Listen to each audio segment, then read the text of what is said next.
everybody? Welcome back to another episode of 5 Minute Gaming News, the show that may or may not be 5 minutes. Today in the news, the dominoes keep falling on stories from the past that we've been covering and the repercussions of them. It's super interesting. I figured we'd just talk about it today. It's the start of a new week.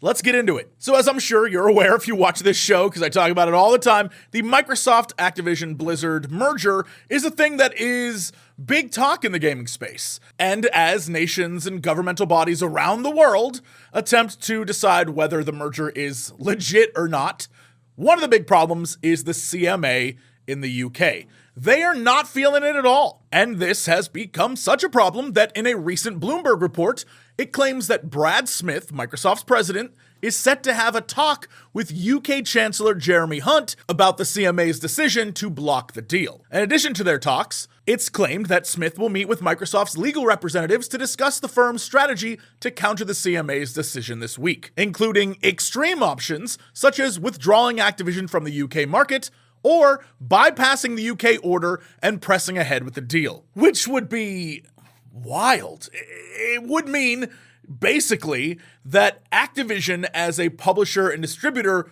would not appear in the UK market. If you wanted to get one of their games and you lived in the UK, you would have to go through a third-party distributor rather than just going to the store and picking the damn thing up. I'm not entirely sure how that would work. I don't live in the UK, so I'm not sure exactly what the rules are, obviously. But it seems to me like you'd have to go to one of those kind of sketchy websites where they sell you a code and then you hope it works. And yeah, like the article said, that is the extreme option, which I guess Microsoft's new plan is fuck around and find out. And this doesn't even include the upcoming FTC lawsuit here in the States about this merger, which is a whole other thing that I'm sure we will definitely be covering because, again, this is the biggest story in gaming right now and will determine a lot about the future of video games. So I'll stick with it and we'll see what the hell happens. Speaking of Bloomberg and Microsoft, we're still going to be in that space. Redfall. A lot of information's coming out right now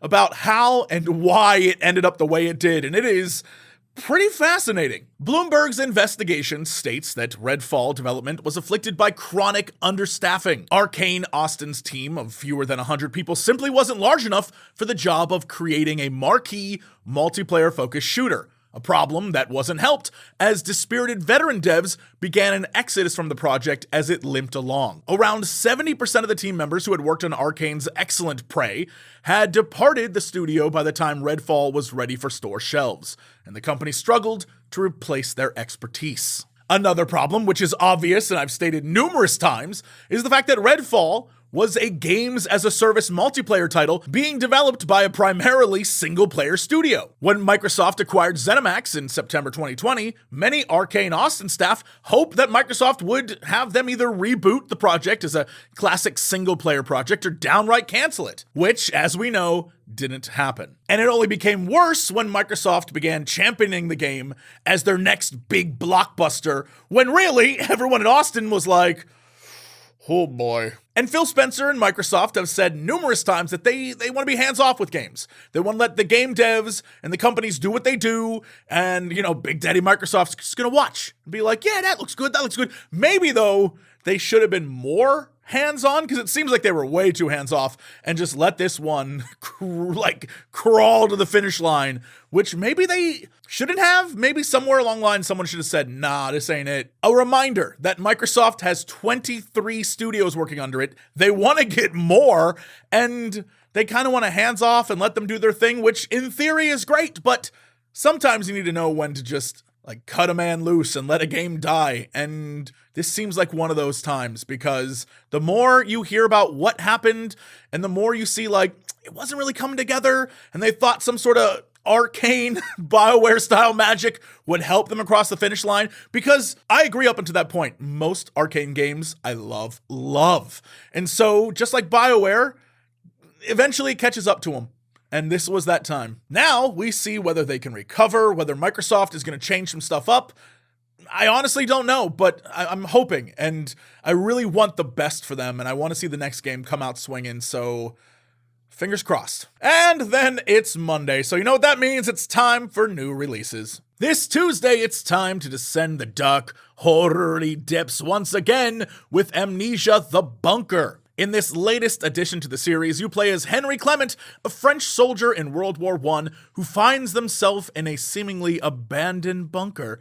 Armed with only a light and a gun with one bullet, it's up to you to make your way through the bunker and avoid encountering the beast that lies within. It definitely feels like Frictional Games, the developer, has gone back to basics in regards to this one with simplicity and just the way that they made the first Amnesia so great. I'm not saying the other ones weren't great. I actually love them a lot, but this one feels like a return to what made this franchise good, and I can't wait to see how it plays. Also on the 6th, even though everyone and their brother was playing it over the weekend, the official launch of Diablo IV finally hits physical and digital shelves. In this next installment of Blizzard's RPG series, Diablo IV sets players in the realm of Sanctuary as Lilith, daughter of Mephisto, returns from exile and threatens to consume the world.